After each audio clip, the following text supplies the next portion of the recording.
Bé, proseguim amb el programa que havíem iniciat las semanas pasadas.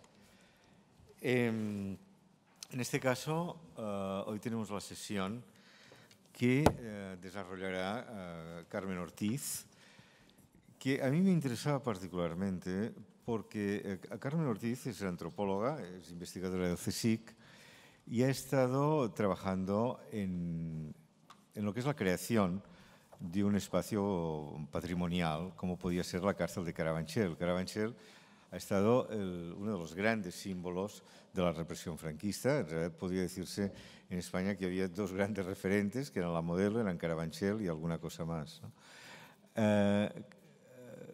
Carmen Ortiz dirigió un libro espléndido que lo recomiendo por la reflexión que presenta sobre esos patrimonios de centros de reclusión que son vindicados, que físicamente desaparecen, pero que siguen siendo vindicados y al final pues quedan constituyendo realmente un espacio de referencia y un lugar de memoria que es precisamente, lleva ese título, ¿no? Lugares, Carabanchel, lugar de memoria, ¿no?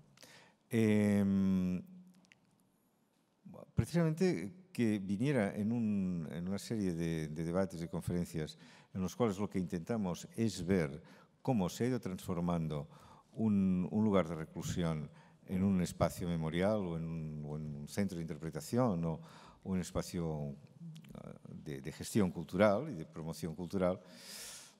Era interesante ver cómo también un espacio memorial puede ser algo en lo cual la gestión vecinal, la gestión de pequeños grupos comunitarios puede convertir aquello que ha desaparecido en un centro de referencia. Por supuesto que este no es nuestro caso, pero es un caso que tiene una evolución que en el contexto en el que trabajamos es bueno de conocer, ¿no? Este es el motivo por el cual invitamos a Carmen Ortiz a hacernos esta exposición y contarnos, bueno, cuál es el proceso también de construcción de un patrimonio que deja de ser un espacio o que deja de ser una construcción física para convertirse única y exclusivamente en espacio, ¿no? Nada más y tienes la palabra. Muchas gracias, Ricard, por la presentación. Muchas gracias por la invitación a estar aquí y muchas gracias a ustedes por venir a escuchar la historia de un lugar, efectivamente, de un lugar que antes de ser un lugar de memoria fue un lugar de represión y fue también un lugar de sufrimiento. Claro, reivindicar la memoria del sufrimiento, de lugares donde la historia o la cultura no ha estado separada del conflicto, siempre es problemática. Y por eso agradezco mucho esta invitación para exponer aquí de una manera compartida el caso de Carabanchel, porque creo que también es muy importante, aparte de lo que ha dicho Ricard, el que el conocimiento se cree de manera compartida, es decir, la ciudadanía nada más se construye de esta manera si participamos en nuestro entorno, en nuestra historia, en nuestra memoria y podemos así construir algún futuro quizá un poco mejor. Estar hablando en la cárcel Modelo de Barcelona es para mí aunque pueda parecer raro, también un privilegio, porque realmente es un lugar importante en la historia de la ciudad de Cataluña y también de España, del Estado español. Y en comparación y con cierta envidia veo y me alegro desde luego la conservación del espacio. En comparación, digo, de este caso de éxito de conservación de un patrimonio que, ya digo, no deja de ser incómodo para mucha gente y que no dejará de tener problemas de gestión, porque lo que se gestiona es la memoria de un pasado político que todavía no está consensuado, en el caso de Carabanchel, esta posibilidad de conservación no pudo llevarse a cabo. Vamos a ver, nosotros entramos, yo hablo siempre también de un proyecto colectivo en el que estuvimos trabajando entre 2006 y 2011, aunque también seguimos trabajando todavía en alguna manera. Y nosotros conocimos una cárcel en ruinas. Cuando entramos a la cárcel por primera vez, era ya en 2006, era una ruina. Yo entré también y entramos saltándonos la verja, como entraba todo el mundo, como entraban los grafiteros, como entraban los chatarreros, como entraban los toxicómanos, como entraba todo el mundo. Y un poco el proyecto nuestro sobre la historia y la memoria de Carabanchel se creó como construyendo el conocimiento desde la ruina hacia detrás. Es decir, la inspiración era esta idea de Walter Benjamin de que toda ruina, todo espacio vacío y abandonado conserva las huellas de un pasado que no tiene por qué ser un pasado bonito, bueno o contable, sino que está también atravesado de dolor, de violencia y de conflicto. Ya digo que en ese edificio entraba mucha gente porque era un enorme edificio en abandono, una cárcel abandonada, una ruina atractiva. Era en ese momento, en 2006, desde luego un museo del graffiti, entre otras cosas. Era atractiva la ruina para mucha gente. Estaba realmente habitada. La policía y la Guardia Civil hacían prácticas de tiro en su interior. Había recicladores de materiales metálicos. Incluso había también algunos de estos recicladores que vivían en el edificio abandonado.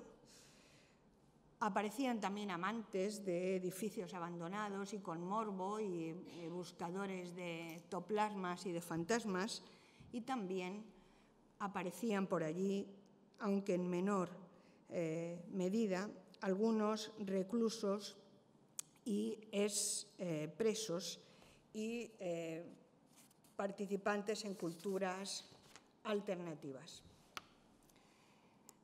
La cárcel de Carabanchel se había desalojado en 1998. Es una cárcel que se construye nada más terminar la guerra, empieza a construirse en el año 39 y se acaba en el año 34, aunque en realidad no se termina nunca, como veremos. Y se desaloja en 1998, que es el momento en que queda el edificio desafectado de sus funciones penitenciarias. El abandono fue muy rápido, fue consentido, yo pienso, en mucha parte, pero no fue tampoco un abandono total. Por allí quedó mucha gente, estábamos incluidos entre esa gente nosotros, y quedó gente suelta, como he dicho, pero también quedaba gente detenida, porque curiosamente en el entorno de la cárcel abandonada seguía existiendo el sistema represivo del Estado. En ese momento, en 2006 y después, era un espectáculo del absurdo prácticamente ver una cárcel enorme, completamente abandonada y abierta, donde se podía entrar, en la misma plaza, junto a una serie de edificios que seguían siendo edificios de detención y que incluso estaban disimulados o maquillados con una arquitectura festiva, como estas tres cupulillas o conos pintados con rayas que son el CIE, el Centro de Internamiento de Extranjeros, llamado de Aluche, y que se construyó, como veremos, en el propio recinto de la cárcel, en el hospital penitenciario de la cárcel. La historia de la cárcel empieza, como he dicho, incluso en la propia guerra, porque la cárcel de Carabanchel Franco la construye como una cárcel modelo para sustituir la antigua cárcel modelo de Madrid, donde había habido las famosas sacas de nacionalistas, de golpistas muertos. La cárcel modelo de Madrid, que era conocida popularmente como el Abanico, era una cárcel parecida a esta en la que estamos ahora, una cárcel del siglo XIX, que estaba también ubicada en un distrito urbano de Madrid, el distrito de Moncloa, donde había habido mucho frente de guerra, pero además había sido una cárcel donde habían muerto muchos quintacolumnistas y muchos partidarios de Franco.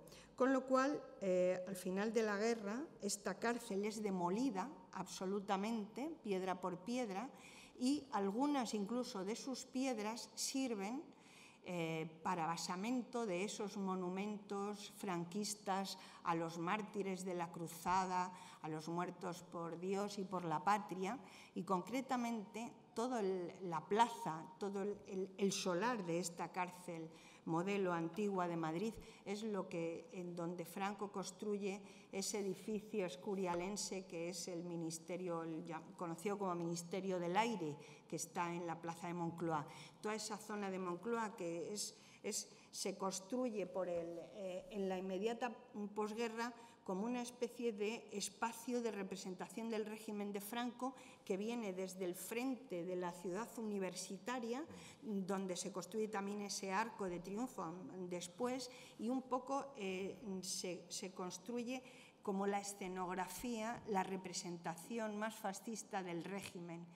Y entonces la cárcel modelo de Madrid, cárcel provincial, pero que ya veremos que no solamente será eso, se busca un establecimiento en el sur de la ciudad, en un área que en ese momento todavía era pueblo, cruzado el río, y que es un área donde se establecen podríamos decir, servicios más oscuros o más de fontanería del régimen.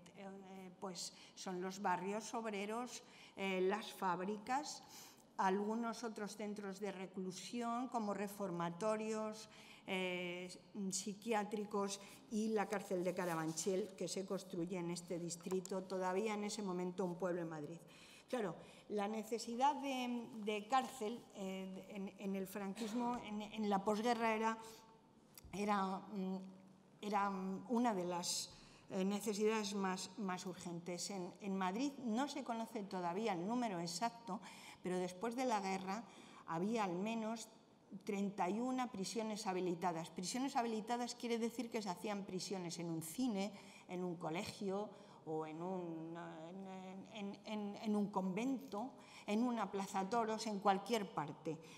Es el hacinamiento, las malas condiciones de vida en algunas de estas cárceles de Madrid, fundamentalmente la famosa cárcel de Porlier, donde murieron tantos, y también de Torrijos, hacían que fuera muy urgente tener una cárcel grande en Madrid donde internar a esa enorme cantidad de prisioneros republicanos.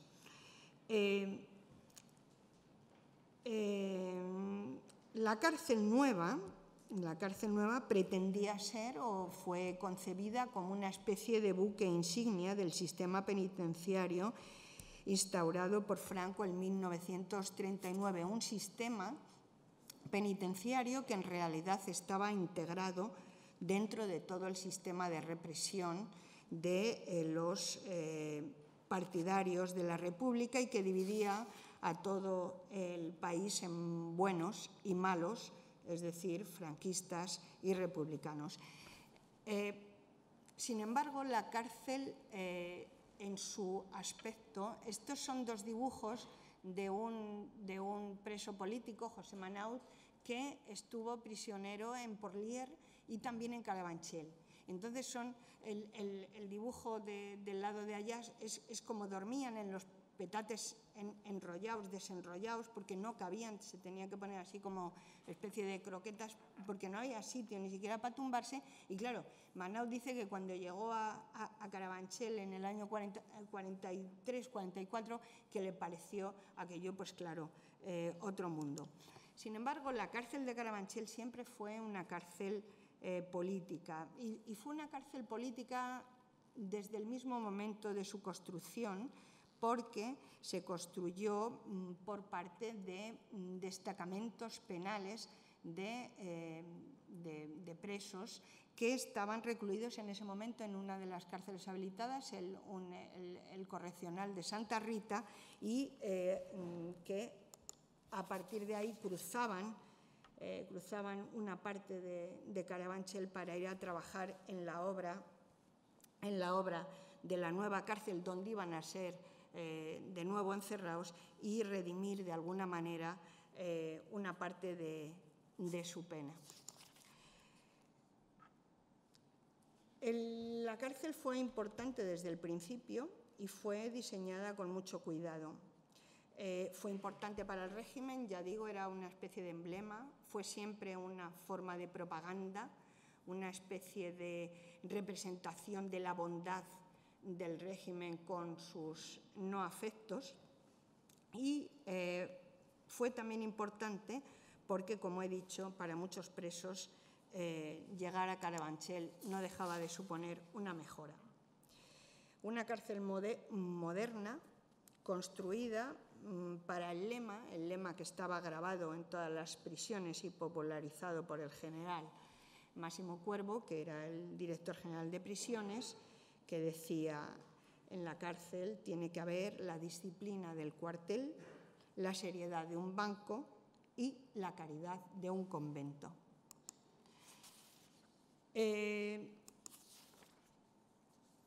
La construcción de la cárcel en un solar muy grande, cedido, comprado, y bueno, no entramos en ello, se hace en forma de un enorme panóptico. Tampoco era un sistema que ya en los años 40 estuviera como muy de avanzada, no era muy vigente, y se construye una estrella de 8 brazos, uno de los cuales no se llegó nunca a terminar.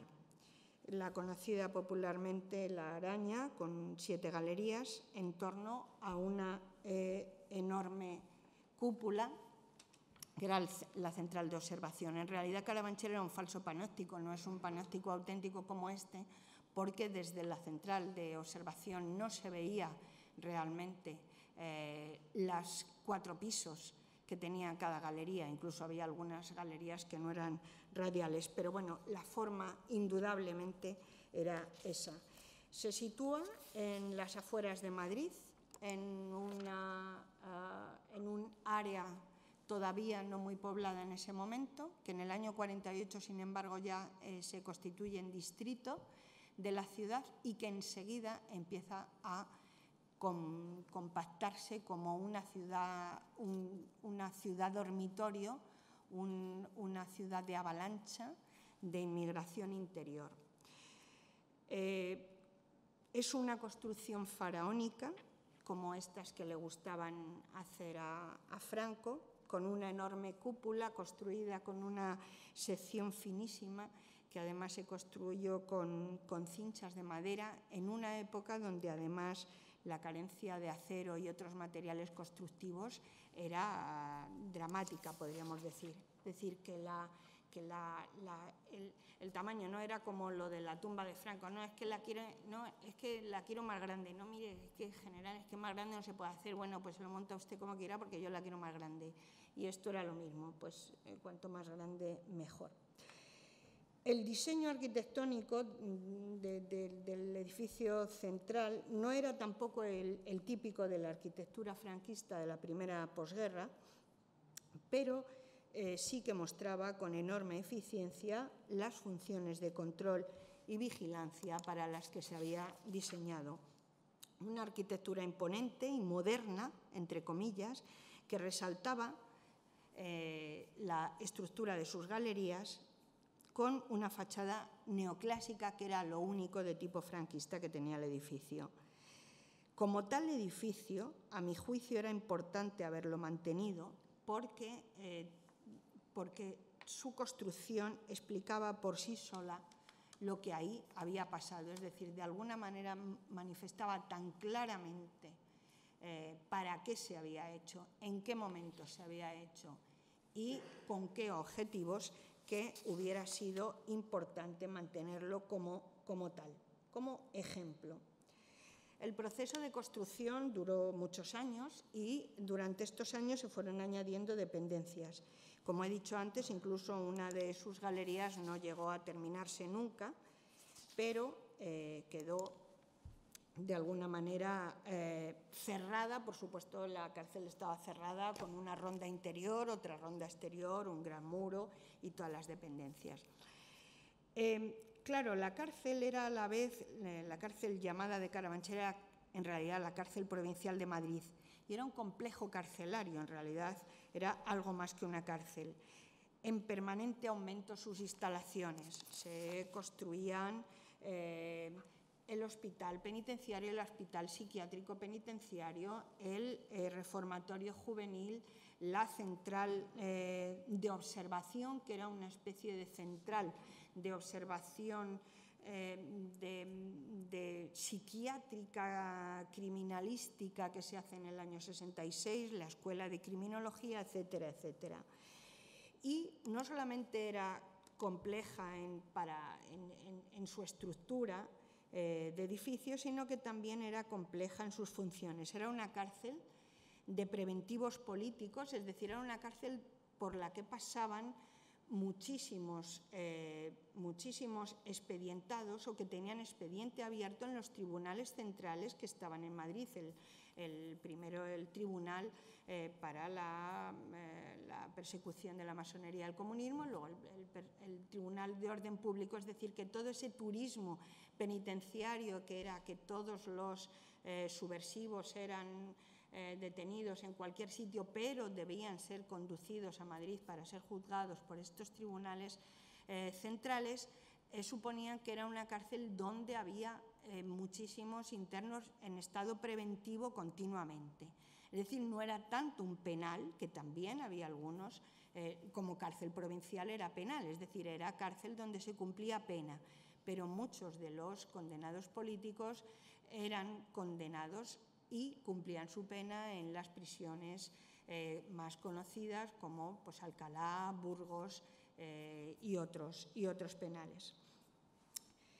Pero también era una cárcel para delitos comunes y, por lo tanto, siempre hubo en ella convivencia de presos políticos y presos por delito común.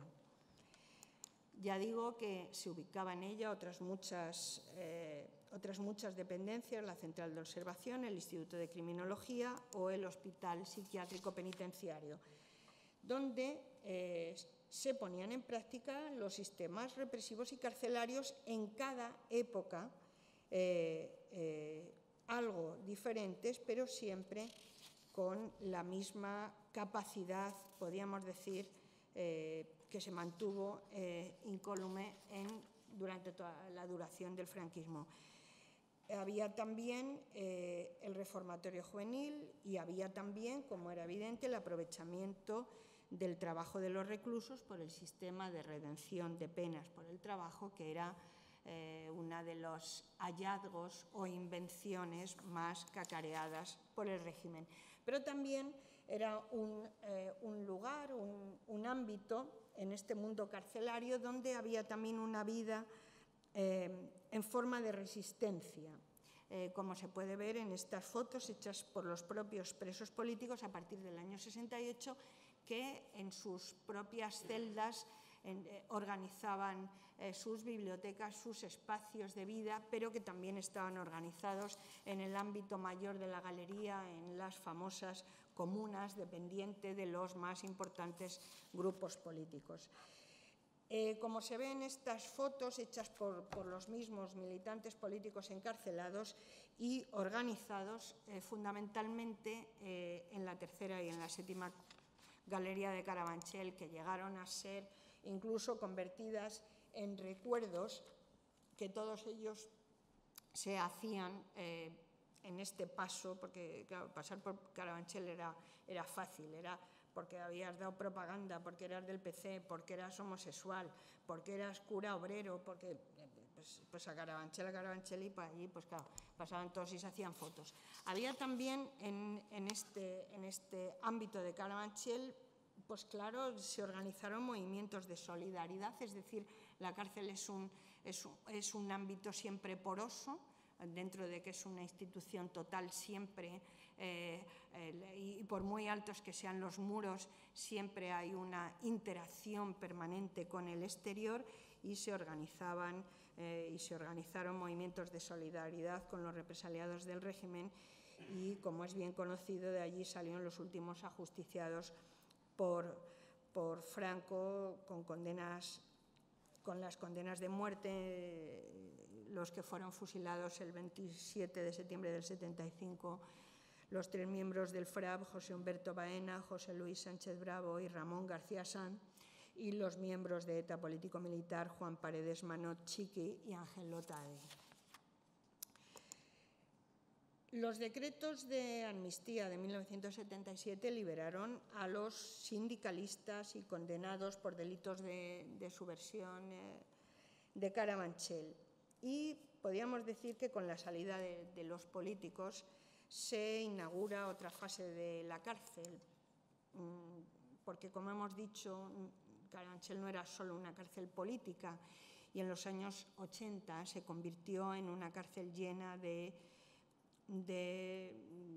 un pudridero, podríamos decir, llena de reclusos por delitos sociales, que además eran todavía condenados por la ley de vagos y maleantes, que tardó muchísimo tiempo en ser derogada. Y, por lo tanto, Carabanchel se convierte en un lugar donde se encarnaron los conflictos sociales y económicos del país durante los años 70 y 80. Estaba lleno de convictos por delitos contra la salud pública y drogodependientes, que también reclamaban la prescripción de sus condenas, como se había hecho con la de los políticos, puesto que las leyes por las que les habían condenado eran las mismas leyes franquistas que se habían dado en amnistía en el año 77.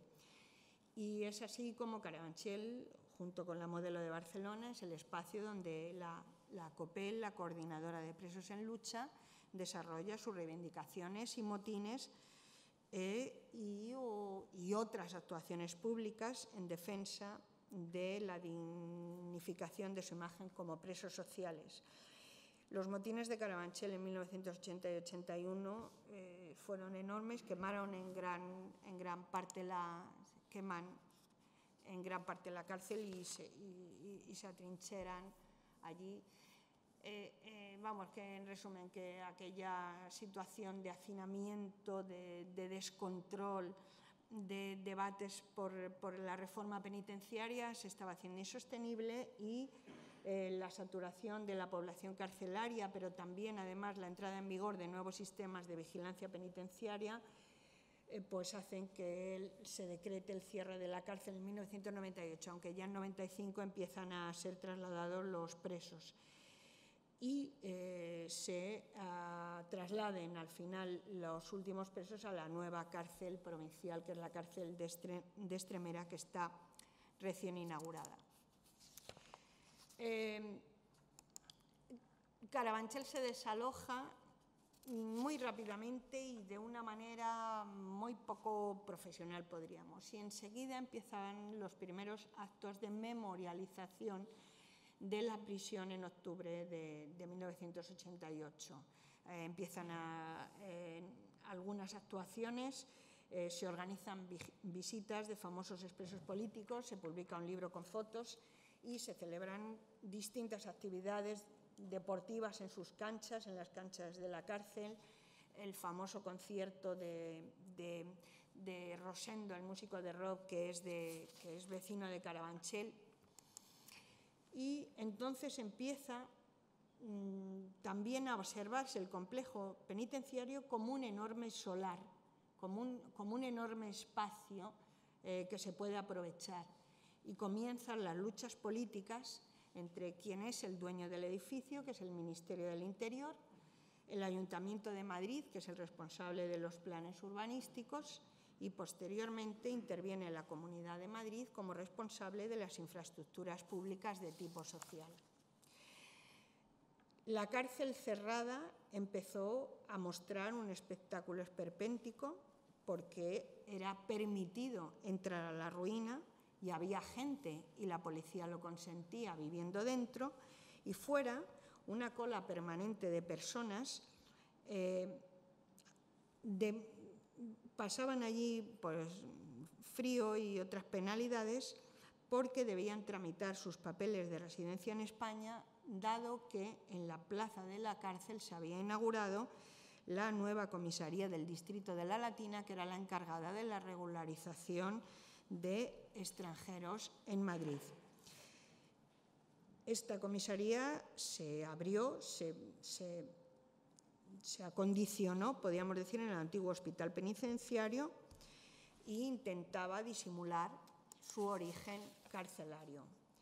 En el otro, junto a la comisaría, estaba el centro de internamiento de Aluche, que de un modo también vergonzoso y disimulando el aspecto de lo que es una cárcel, mal acondicionada además por dentro, que ya estaba mal, se instaló el CIE llamado de Aluche para que no se confundiera con Carabanchel, que es el barrio colindante, que todavía sigue lleno de personas que están presas sin haber cometido ningún delito. Y así llegamos de nuevo a la cárcel en ruina. Un enorme recinto amurallado y abandonado que mostraba, sin embargo, todavía bien a las claras las funciones para las que se había creado, como su imponente bóveda de entrada, esta otra bóveda de apertura de las galerías que se llamaba de la Peseta, los locutorios, los rastrillos enormes cuyo ruido siempre recuerdan los expresos, las escaleras de bajada a la planta baja, las galerías imponentes en sus 4 alturas, y estas galerías iban perdiendo poco a poco, pero sistemáticamente, cualquier vestigio de rejas y hierro en un abandono que desde luego era consentido, pero que podemos pensar tal vez que estaba planeado. Quedaban los comedores, quedaban las bajadas al patio, quedaban las celdas, los cubículos del vis a vis, y el abandono, que debió hacerse con cierta precipitación, dejó también una gran cantidad de vestigios de lo que había sido la vida en la cárcel. Muy importante, sobre todo, los mensajes transmitidos por los muros, incluidas las inscripciones de los últimos habitantes, presos preventivos y comunes. Hay otro aspecto de la cárcel que también es evidente en esta en la que estamos ahora, que es el entorno urbano en el que transcurrió su vida. Cuando se construyó la cárcel, Carabanchel, ya lo he dicho, era un pueblo. A lo largo de los años, el pueblo se convirtió en un barrio populoso del llamado Cinturón de Madrid. La cárcel iba quedando así embebida en un tejido urbano y se convirtió en un estigma para un distrito ya de por sí de los considerados barrios chungos o malos, barrios obreros de la ciudad. De hecho, la propia arquitectura de la cárcel recordaba mucho la construcción, este tipo de construcción de barrios dormitorios del desarrollismo, creando una especie de paisaje continuo de dentro y de fuera. La cárcel formaba parte principal del paisaje del barrio. Desde fuera, los vecinos siempre tenían a la vista la cárcel y a los que la habitaban. Desde dentro, los internados también veían lo que muchas veces era su barrio, ya que muchos presos políticos y también los presos por delitos comunes pertenecían, de hecho, a este entorno. Y en este momento, el activo movimiento vecinal de los barrios de Aluche y Carabanchel, que es un movimiento que se retrotrae a la época incluso franquista y muy activo en la transición, comienza ya en 1995 a reivindicar que los terrenos de la cárcel que se va a desalojar sean usados para servicios públicos y empiezan a insistir en que la cárcel debería servir para algo a un barrio que había sido señalado como un barrio chungo en buena parte por ella. Todos recordamos esa famosa frase de la película de «Tú eres de Carabanchel», y dice «Sí, yo soy satánico y de Carabanchel». Sobre esto serán circunstancias de tipo político, otras circunstancias las que harán que las reivindicaciones vecinales, que no abandonan nunca la petición de que en solares que son públicos, se construya un hospital público del que había una enorme necesidad, empiezan también a utilizar otros argumentos en defensa de que la cárcel se convierta en equipamiento no solamente social para el barrio, sino también de alguna manera, podríamos decir, ideológico. Primero, utilizan argumentos patrimoniales. El edificio es en sí algo que merece conservarse por su valor histórico y artístico, pero luego también de reivindicación de la historia y de la memoria de los represaliados por el régimen de Franco. Si por Carabanchel han pasado todos los o muchos de los resistentes o de los opositores al régimen, ¿por qué no convertir la cárcel de Carabanchel en un símbolo de esta oposición, de esta resistencia política al régimen de Franco? Y así es como en 2008 la coordinadora vecinal crea un proyecto y un grupo para la conservación de la cárcel de Carabanchel, Salvemos Carabanchel, y la dedicación de sus terrenos a equipamientos sociales, incluido un centro para la paz, llaman, y la memoria. La conciencia de que el Gobierno central piensa tirar la cárcel de manera inminente incrementa los actos de memorialización durante todo 2008. Actos que, podríamos decir, se inician con la fijación de una placa así alegremente, quiero decir alegremente no, sin respaldo institucional alguno ni legal, que se coloca en la fachada de la cárcel el día 22 de mayo de 2008. Y los actos siguen durante todo el año con la organización de numerosos actos de reivindicación de los presos del franquismo, que culminan con un homenaje que se hace el día 27 de septiembre en el propio Central de Observación de Carabanchel, el día 27 de septiembre de 2008, digo, aniversario de los últimos fusilamientos de los presos de la cárcel.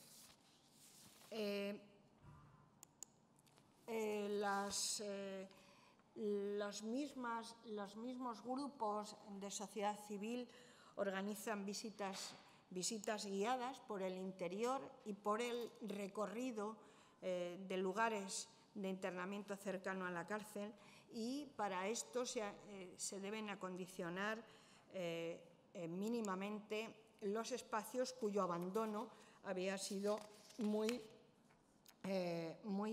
rápido en los últimos tiempos.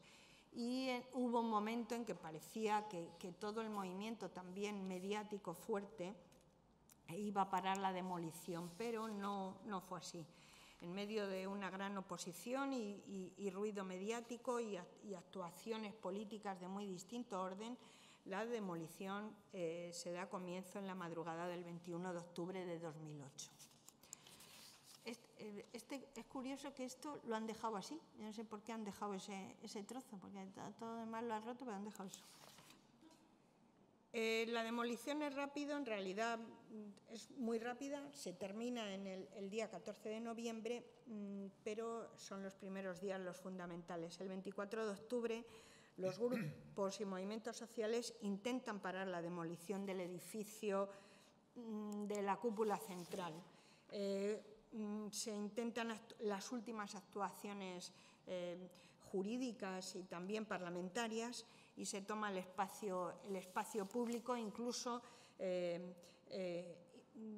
introduciéndose en el perímetro acotado por las fuerzas policiales en medio de una gran pues eso, con todas las televisiones allí y los periodistas. Sin embargo, esa noche, y con cierto peligro, cae finalmente derrumbada lo que era la gran cúpula del Panóptico de Carabanchel. Y todo este proceso se recoge afortunadamente en un libro del fotógrafo Jesús Rodríguez y miembro activo del grupo en pro de la conservación de Carabanchel, que se llama Carabanchel, el derribo de la vergüenza, y que reconstruye mediante muy buenas fotografías cómo se desarrolla estos días. Sin embargo, la historia de Carabanchel tampoco acabará ahí. Derruido lo que se consideraba, entre comillas, el monumento, será el solar de la antigua cárcel el lugar que se convertirá en convocante de actos de memoria y de reivindicación del pasado más reciente. El vacío, la herida del local se convertirán así en un fantasma sin materialidad, pero con existencia y, ya dicho, con poder convocante. Aparecen continuamente actos de memorialización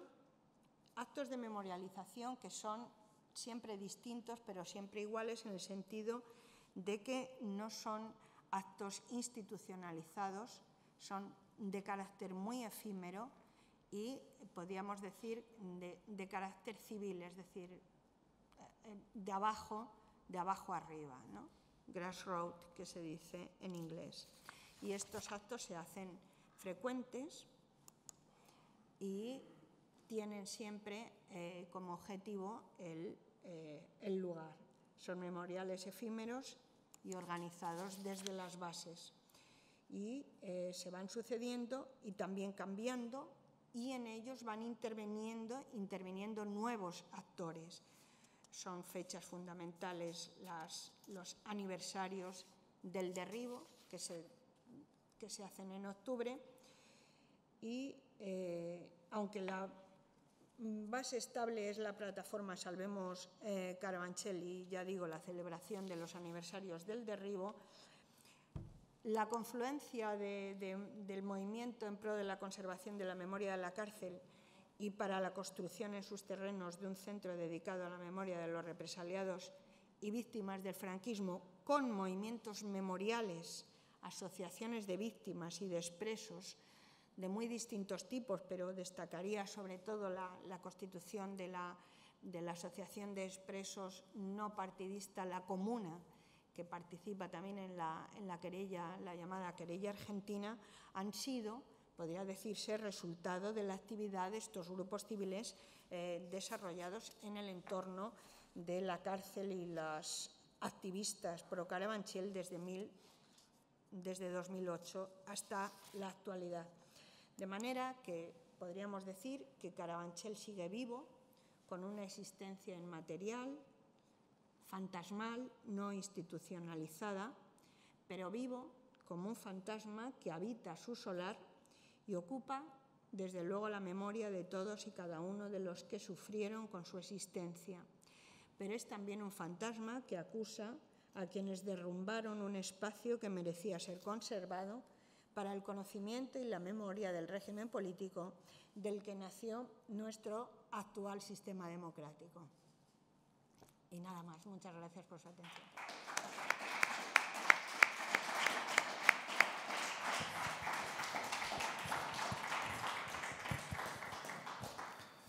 Bé, si hi ha alguna pregunta o algun comentari per fer.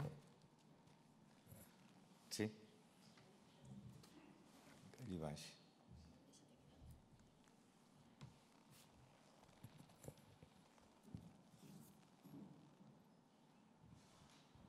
Sí, hola, bona tarda a tothom, moltes gràcies. Muchas gracias por haber organizado este acto en este sitio tan emblemático. Yo soy Jesús Rodríguez, el del libro ese que sale ahí, y soy de Carabanchel. A Carmen le ha faltado decir una cosa, que entre toda esa gente que estuvo ahí peleando, que estuvimos ahí peleando, hubo una parte muy importante y es gente como ella, que hizo que esto que era una reivindicación vecinal de 4 locos, que pensábamos que podíamos construir allí un hospital, que podíamos construir un centro de la memoria, si no hubiese sido por gente como Carmen, habríamos sido 4 locos que no habríamos pasado a la historia y no habríamos tenido ni siquiera ningún reconocimiento por los medios, ni digamos, no tendríamos, por decirlo así, un apoyo de la academia o de gente que no tenía que ver nada con Carabanchel y que comprendió con nosotros que merecía la pena conservar aquello. Entonces, ya que estamos aquí, muchas gracias, Carmen.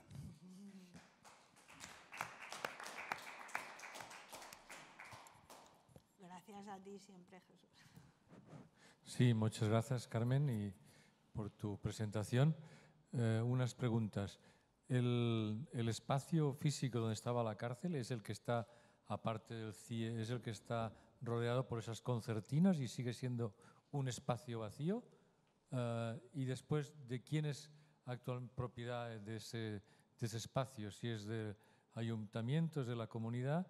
Y después, si desde la plataforma se ha hecho alguna propuesta a la nueva Ayuntamiento de Madrid de hacer algún tipo de espacio memorial, aunque no exista físicamente la cárcel, pero puede existir un centro memorial virtual con una presencia física. No sé, es estas cuestiones que te quería preguntar. Muchas gracias. Bueno, en realidad el espacio lo que queda es el solar. La demolición fue total y además empleando una tecnología que dejaba el escombro reducido a trozos muy pequeños. Y entonces no queda nada más que el solar. Las verjas realmente eran las verjas exteriores de la Avenida de los Poblados, pero no tienen concertinas. Las concertinas que se ven son las que rodean el patio del CIE, del Centro de Internamiento de Extranjeros, que ese sí sigue existiendo, y la comisaría. Lo demás es un solar vacío.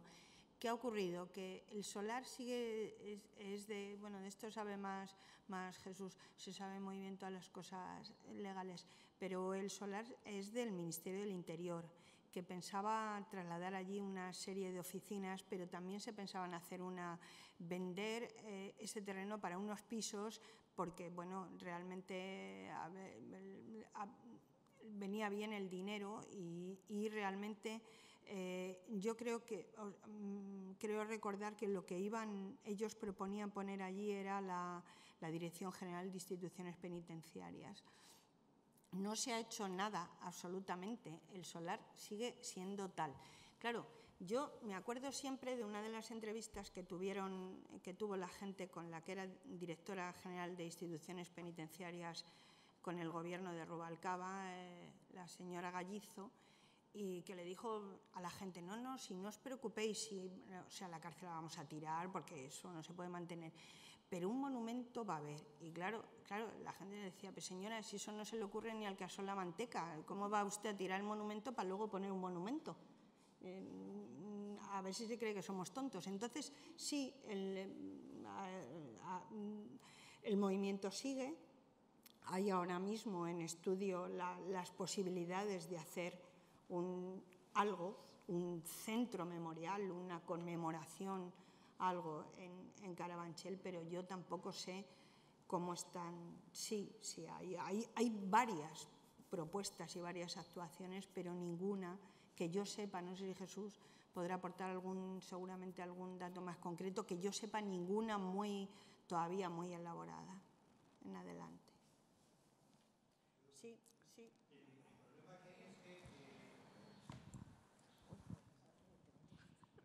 No, el problema que hay es que, como dice Carmen, el solar es propiedad estatal, es un terreno totalmente público, era una cárcel, entonces era un terreno público, o sea que es del Ministerio del Interior.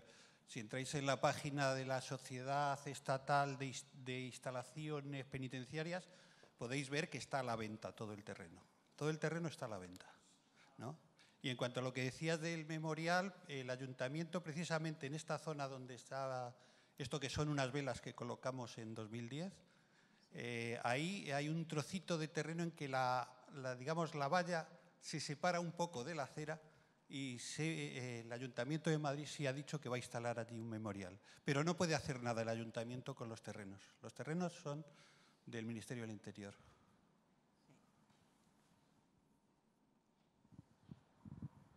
Buenas tardes, doña Carmen.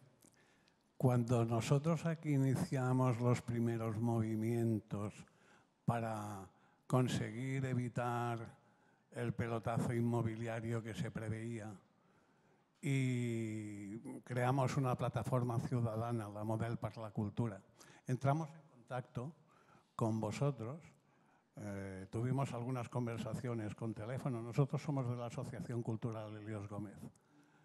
E incluso tenemos una pequeña correspondencia porque intentábamos tener sinergias en cuanto a la idea de conservar un espacio que es un símbolo de la represión y la resistencia. Bien, nosotros hemos tenido un poco más de suerte que vosotros. Parece que esta prisión se ha salvado de la piqueta de la especulación y ahora estamos en un proceso interesantísimo y muy discutido porque, en fin, ¿qué vamos a hacer con esto, no? Tenemos muchas posibilidades, hay muchas ilusiones y supongo que todo acabará bien. En el caso vuestro, yo quiero preguntaros, cuando después de vuestra ilusión, lo que sí es evidente que en todas las prisiones se despierta, cuando se desalojan, una necesidad de recuperar la memoria histórica. En todas las ciudades surge este movimiento, esta necesidad y esta petición. Hagamos un centro de recuperación de memoria histórica buscando de alguna manera justicia social. Bien, quisiera que nos contarais cuál fue vuestra sensación, qué emociones os embargaron cuando con alevosía y nocturnidad tiraron abajo la cárcel y os dejaron con un palmo de narices. Contádnoslo, por favor, porque queremos saber cómo os sentís y qué pensáis hacer ahora. Gracias. Bueno, muchas gracias a ti. Sí, hablamos en aquellas ocasiones, sobre todo creo que recordar por el tema de la capilla de Helios Gómez y eso que está aquí. Nosotros seguimos aquí, somos pocos porque realmente no hay noticias ahora ni hay nada nuevo en la cárcel desde hace 10 años, pero el que estemos aquí quiere decir que el cabreo que nos entró, la mala leche que nos entró aquella noche, porque fue a las 9 de la noche, de un viernes, cuando en el proyecto de demolición decían que tenían que parar las máquinas a las 6 de la tarde, estábamos acampados en un parque que hay en el exterior, el cabreo es lo que nos hace todavía estar aquí, yo creo, ¿no? O sea, mientras esté el solar hay esperanza de que se haga algo. Lo que queremos ahora es un poco en el sentido, podríamos decir, de utilidad.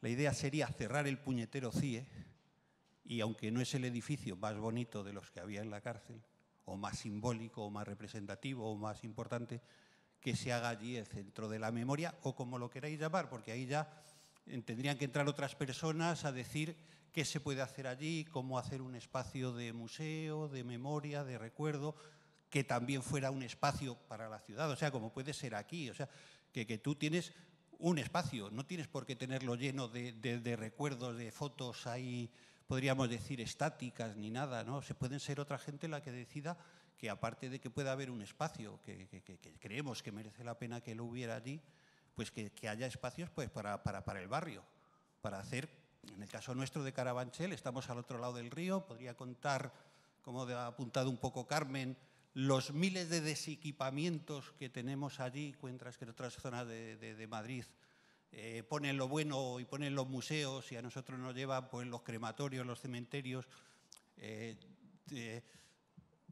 Donde está hecha esta foto, eso es el solar de Carabanchel, si tú estás haciendo esta foto, detrás de ti tienes el hospital psiquiátrico. Al otro lado de la cárcel, del solar de la cárcel, tienes el cementerio de Carabanchel. Entonces, como nosotros decimos que vivimos allí cerca, decimos que vivimos entre la cárcel, el cementerio y el hospital.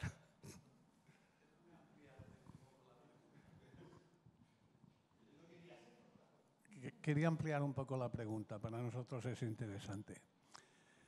Después de esta soberbia con que se inauguró esta cárcel, símbolo del poderío del régimen, el llegar a este punto en que parece que la historia, la memoria histórica de la represión en España, hay interés en dejarlo diluido, que no se hable, que pase el tema, que no se hable mucho, hacer ver que se hace memoria, pero verdaderamente no se hace, porque no solamente es recordar a los que estuvieron presos, es recordar a los que crearon este sistema represor, genocida, etcétera, etcétera. Nosotros entendemos que la memoria comprende todo esto. ¿Cómo entendéis vosotros que debe ser un centro de memoria?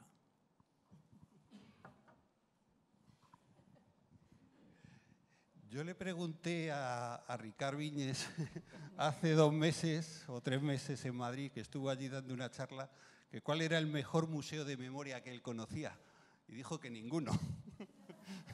Entonces, aquí hay para todos. ¿Cómo vemos un centro de memoria? Hombre, nosotros en Carabanchel, desde luego, lo que tenemos claro es que ese posible, muy difícil, centro de memoria tendría que tener esta lucha, la lucha de los presos sociales o presos comunes, como quiera llamarlo, la lucha incluso vecinal, pero no la lucha nuestra, sino la lucha de 40 años de asociaciones vecinales de la zona muy activas. Y, por supuesto, también el CIE de Aluche. El CIE de Aluche, que, como decía Carmen, lo llaman de Aluche para que no haga, digamos, no se haga la unión de la historia con la cárcel de Carabanchel, que de alguna forma sigue abierta. Entonces nosotros pensamos que toda esa historia tiene que estar. Seguro que hay gente, porque nosotros por suerte hemos podido visitar otros centros por ahí, desde Topografía del Terror en Berlín, puedes ver la cárcel de L9 en Turín, ¿no? Hay muchos centros y seguro que hay mucha gente, o sea, siempre te sorprende la capacidad que tienen los que piensan en eso para montar un centro en condiciones. Y esperemos que lo consigáis aquí, desde luego. Porque también hay una parte nuestra aquí, yo creo, y que nos gustaría mucho, y además sois el ejemplo. Sí.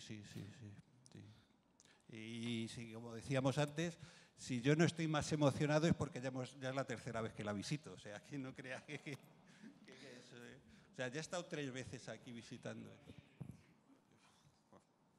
Perdóname. Te he dado por alusión.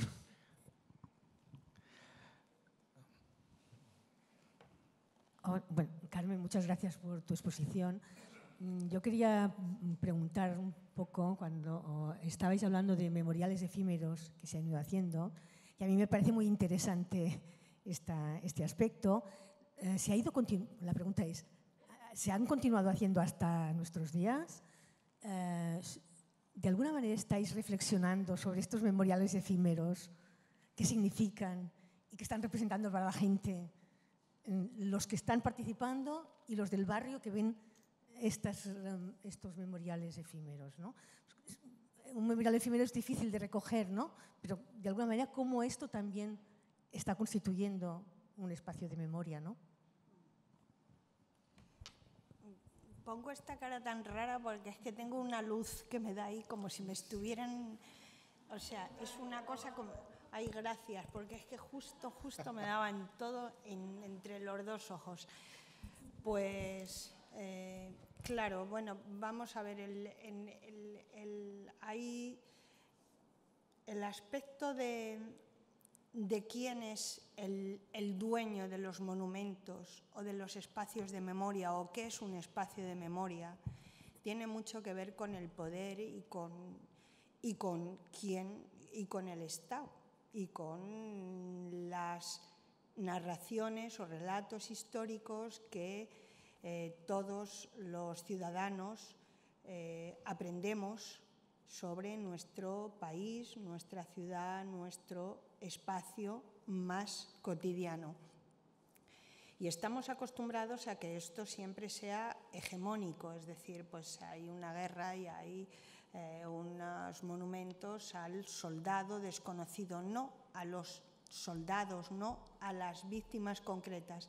A un soldado se hacen unos actos, se decide de alguna manera cómo se va a conservar la memoria de esto. Hay otros movimientos o hay otras formas también de actuar con la memoria y en nuestro espacio, porque todos somos ciudadanos y somos dueños también de ese espacio. Pero ya sabemos que la calle era de Fraga, pero ahora ya pues a lo mejor no tiene por qué ser. Y hay espacio también para que haya actos de memorialización individualizados, espontáneos. Espontáneos quiere decir que no están institucionalizados, es decir, que nadie ha hecho un decreto para hacer el aniversario de la demolición, sino que un grupo pequeño, tampoco vamos a decir, esto no son grandes tampoco movimientos, precisamente porque son informales, precisamente porque son efímeros, no tienen una gran trascendencia. Sus elementos constitutivos formales, a pesar o independientemente de la belleza que puedan tener, son también muy populares, es decir, están al alcance de cualquiera y expresan de alguna manera los sentimientos y memoria y ideología y filosofía de los ciudadanos, de las personas. Y esto pues precisamente es efímero y es popular porque no se puede controlar, porque no está controlado. Claro, ¿qué pasa? Que la memoria, como todo, tiene que tener su anclaje. Si no hay algo que lo ancle, pues con el tiempo se va perdiendo. En el caso de Carabanchel, los aniversarios se siguen celebrando.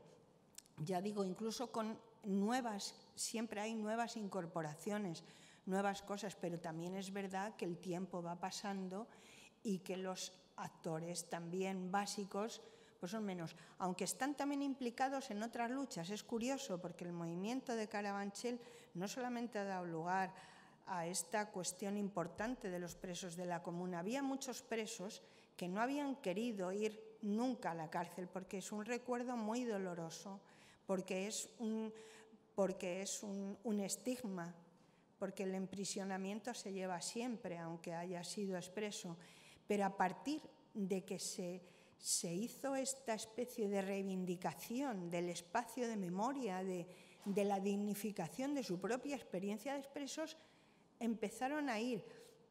Y fue al empezar a ir a los aniversarios cuando crearon la Comuna, que es además un acto de memoria viva, porque ellos emplean su memoria y su experiencia como expresos para la construcción de su futuro político.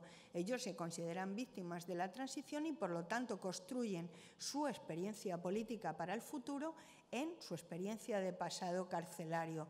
Por eso dicen que no son partidarios y que agrupan a gente de todos los partidos. Pero también hay todo el movimiento de patrimonialización, por ejemplo, de Jesús, que reivindica y está implicado en muchos movimientos de patrimonio y ciudadanía en Madrid, en Valencia, en Alemania, en muchos otros sitios, porque cree que el ciudadano tiene algo que hacer también en las políticas patrimoniales. Hay el movimiento vecinal, por ejemplo, uno de los representantes, Julián Rebollo, es uno de los activistas también de la representación de las asociaciones de víctimas que se reúnen todos los jueves en la Puerta del Sol de Madrid. Es decir, que a partir de esos movimientos de raíz están siempre ahí, son más o menos fuertes o débiles, están más o menos controlados por los partidos, pero su supervivencia también, por su propia esencia, a veces es también efímera, duran lo que duran. No sé si te he contestado a tu pregunta. No, yo primero felicitarte de verdad y quiero hacer una cosa completamente diferente, pero cuando has dicho tú que el Ministerio ha puesto a la venta este terreno, es que, bueno, eso es un sacrilegio, porque primero, eso es un equipamiento. ¿Qué pondrán allá? ¿Un Forventura? ¿Un Disneylandia? Por respeto, yo digo, por respeto a la gente que estaba sufriendo, que ese suelo es de él. Solamente en ese sentido, porque es una lucha, sobre todo por el respeto a esta gente que está sufriendo. Lo que no se puede hacer es banalizar y hacer un pelotazo tan bestia a estas alturas de vender una cosa que aún no sabe lo que hará. Es equipamiento. ¿Quién es el que tiene...? No, sí, yo creo que ellos pensaban venderlo para pisos, pero como vino la crisis inmobiliaria, pues es que no... Pero tienen que ser los vecinos, la ciudad de Madrid, porque es su terreno. Y ahora, perdona, pero es que me he empreñado. Eran oficinas y viviendas. Pensaban vender viviendas para construir las oficinas. Yo creo, tampoco... no sé. Gracias y gracias por vuestra aportación. Creo que también aquí hay una dimensión que es de esta acción ciudadana, corresponde también a como una reivindicación de justicia y reparación. Sí. Hablamos mucho de memoria histórica, pero yo creo que se trata más bien de justicia histórica. O sea, ya no es cuestión de memoria, es cuestión de tomar las riendas de unas acciones que no han hecho las instituciones, ¿no? Y entonces, de esta manera es muy importante, ¿no?, la acción ciudadana. Hace lo que no ha hecho las instituciones y que tampoco ha hecho la ley de memoria histórica, ¿no? Por eso es tan importante también aquí el REPTA, ¿no?, de la transformación de la modelo de Barcelona.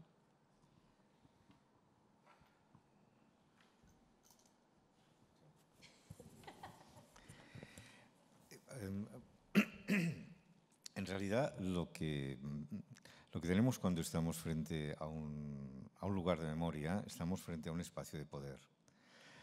Y que es algo que me ha parecido entender también al hilo de lo que estaba comentando Carmen Ortiz. Y claro, precisamente porque es un espacio de poder, hay conflictos en distintos frentes, ¿no? Es interesante darse cuenta que un año antes de que sea derribada la cárcel de Carabanchel, Rodríguez Zapatero aprueba la Ley de Memoria Histórica.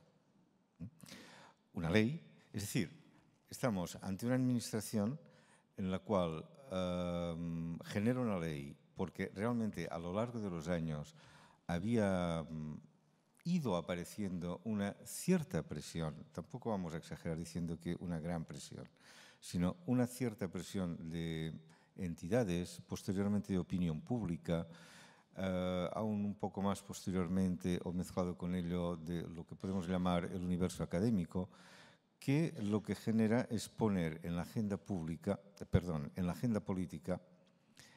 las mitigaciones memoriales. Esa agenda política considera en un momento determinado que eso puede dar y da realmente réditos. Se hace la ley de memoria histórica, pero se omite todo aquello que hace referencia a la patrimonialización de lo que puede ser lo histórico, en referencia a los conflictos, las luchas antifranquistas, de todo aquello que puede poner en cuestión una determinada versión de la reconciliación, no la reconciliación como proyecto político, sino más bien la reconciliación como una ideología que aparece a lo largo de la década de los 80, no antes, y en consecuencia, tal vez una de las expresiones de esos distintos ángulos o de esos múltiples ángulos que van apareciendo en el gobierno socialista, en el gobierno Zapatero, en relación a la memoria, que ningún otro gobierno antes se había preocupado por ello, es vamos a dar un amparo, una ley, para que puedan surgir determinadas iniciativas y nosotros amparamos esas iniciativas, si bien no vamos a hacer con esta ley una condena explícita de lo que han sido las grandes, o simplemente las sentencias de los consejos de guerra y de los tribunales especiales de la dictadura, que en realidad eso constituía el núcleo, no solo de la represión, sino el núcleo de las vindicaciones, digamos que memoriales y jurídicas que habían ido apareciendo desde los años de la transición. No vamos a hacer esa patrimonialización tampoco porque, y en realidad la ley no contempla ningún elemento que contempla, por ejemplo, la posibilidad de quitar símbolos del franquismo, pero no contempla la posibilidad de levantar memoriales. Y por lo tanto, no hay tampoco ninguna aspiración de política pública, de establecer una política pública a través de aquella ley, ¿no? Por lo tanto, claro, nos encontramos con que lo que es tanto la historia, la historia no es más que una disciplina, en la cual el Estado no debería decir nada, aunque dice, ¿no? Las escuelas, las universidades, la investigación, los centros específicos para investigación, etcétera, es una disciplina. Luego tienes la memoria, que es la posibilidad de adquirir conocimiento a través de la creación de una imagen que se crea en los procesos sociales en los cuales vamos avanzando, vamos discutiendo y vamos haciendo, pues, o estableciendo nuestras relaciones para entender nuestros alrededores, ¿no?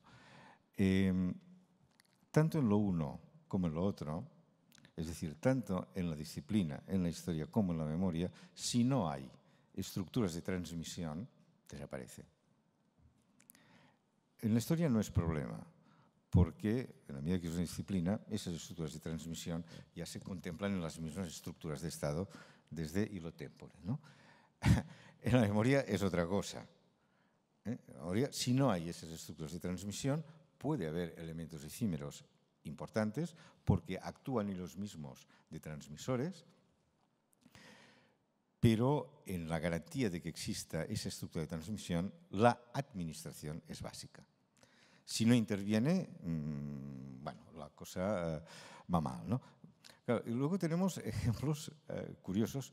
Estamos hablando de memoriales efímeros. Bueno, en Manchester hay un museo de los memoriales efímeros. Entonces, y que por cierto vinieron a Barcelona cuando nuestros memoriales efímeros aparecieron de una manera extraordinaria a partir del gravísimo atentado de la Rambla de agosto del año pasado, ¿no? Por lo tanto, claro, lo que sí es preocupante es que no exista una relación entre administración y no solamente los grupos, sino la misma ciudadanía para generar esas estructuras, ¿no? El tipo de relación que debe haber, ese es un tipo de relación que se va creando. En mi opinión, tiene que ser una relación de garantía de derechos y basta, ¿eh? Y por tanto, de contemplar esa necesidad de ofrecer alternativas y que esas alternativas, bueno, pues posteriormente sean discutidas. Pero a lo que yo me refiero es de que, claro, estamos ante una posibilidad importante de patrimonialización, como fue Carabanchel, que se destruye y se diluye cuando al mismo tiempo está apareciendo una cosa importante, que es una ley sobre la memoria, que es muy importante, ¿no? Entonces, claro, esta es una tensión sobre la cual, no sé, tal vez puedas comentar algo. Pues yo creo que es un caso que demuestra precisamente el problema de definición del Estado actual con respecto a la legitimidad de su pasado. Es decir, que es verdad que había especulación, intereses especulativos en Carabanchel. Es verdad que había lucha partidista entre el PP y el PSOE, pero sobre todo lo que hay es una especie de quiebra de un concepto de ciudadanía que tenga que ver con estructuras fuertes del Estado que se anclan en un pasado que quizá, ese es el problema, que no se siente tan legitimado como parece. Y entonces, de ahí que no aparece tan legitimado, porque efectivamente, estando yo una vez en una manifestación, porque claro, se hace uno ya un profesional de las manifestaciones en esta época, y de las del juez Garzón, iba yo con una señora ya mayor, más mayor que yo incluso, y nos dicen unos, con el barrio ese es bueno, y dice, ¿y qué hacen en la calle? Digo, nada, aquí que estamos manifestando. Y dice, ¿y no tienen otra cosa que hacer? Y digo, pues no. Y es que señoras, que hacemos lo que queremos. Y ya viene otro del mismo barrio de Salamanca, así también me falla, y dice, mira, no hables con esta, dice, porque estos, lo que pasa es que como saben que hicieron lo que hicieron y no pasó nada, eso ya no se les va a olvidar nunca. Y es verdad, es decir, como hicieron lo que hicieron y no pasó nada, ¿qué tonterías son estas? ¿Qué tonterías? Estas viejas ahí tomando la calle, esto es feo, esto no se hace, esto es una cosa. Y entonces yo creo que no sé, porque yo de teoría política sé muy poco, francamente, pero lo que sí veo es que hay un problema de consideración ciudadana de los habitantes de este país o del Estado, de como lo queramos llamar. O sea, que no somos ciudadanos, somos como consumidores o no sé. O sea, un poco de falta de respeto a lo que tiene que ser una conciencia ciudadana en un sistema democrático y moderno. Y yo creo que tiene que ver con un pasado que no se ha legitimado, que no se considera legitimado ni siquiera por los propios detentadores del poder. No lo sé. ¿Algo más? ¿Una pregunta? ¿Comentario? Bueno, era una pregunta para los dos. Si en términos históricos, a lo mejor, esto que estamos viviendo, que desde las instituciones se intente como olvidar a raíz de la conferencia de hoy, ¿no? de demoler ya esta institución, la cárcel de Carabanchel, y crear una ley de memoria histórica que luego a efectos no se puedan hacer memoriales, es decir, que no sea casual todo este olvido, esperando a ver si los últimos supervivientes fallecen y de alguna manera esto se borra, se reedita la historia, ¿no? Como han pasado con libros de texto que se han tenido que quitar, como aquel que decía, ¿no? Que Lorca murió. Entonces, todo este proceso se podría llamar como una, no sé, postdictadura, o sea, tiene un término, es porque entiendo que no es que de repente sea como, quiero decir, viene del gobierno actual, o sea, es que hay una misión que es acabar con toda esta memoria, ¿no? Y desde lo del juez Garzón, etcétera. Entonces, ¿cómo se calificaría, cómo se le llamaría a este momento histórico que vivimos bueno, no sé, es que es como una reflexión que me ha venido de decir, es como una postdictadura, o sea, no vale todo lo que hicieron con los presos políticos, sino que encima las generaciones posteriores se olviden, o sea, que no sé qué es más terrible, si todo lo que hicieron o encima querer que en el futuro nadie se acuerde de esto. No. Bueno, a ver, no sé, porque en realidad la parte peor no se ha realizado ahora ni con gobiernos del Partido Popular. Que no se ha realizado ni ahora la parte peor de todo eso que estamos hablando, por ejemplo, en el caso de Carabanchel, o podríamos poner otros ejemplos, no se ha realizado con gobiernos del Partido Popular. Se realiza, claro, bueno, o sea, entonces el tema probablemente es más profundo que el de simplemente dividirlo en democracia y dictadura. Realmente, en mi opinión, al menos, no hay olvido y no ha habido nunca olvido. Lo que hay es silencio. Y eso es otra cosa.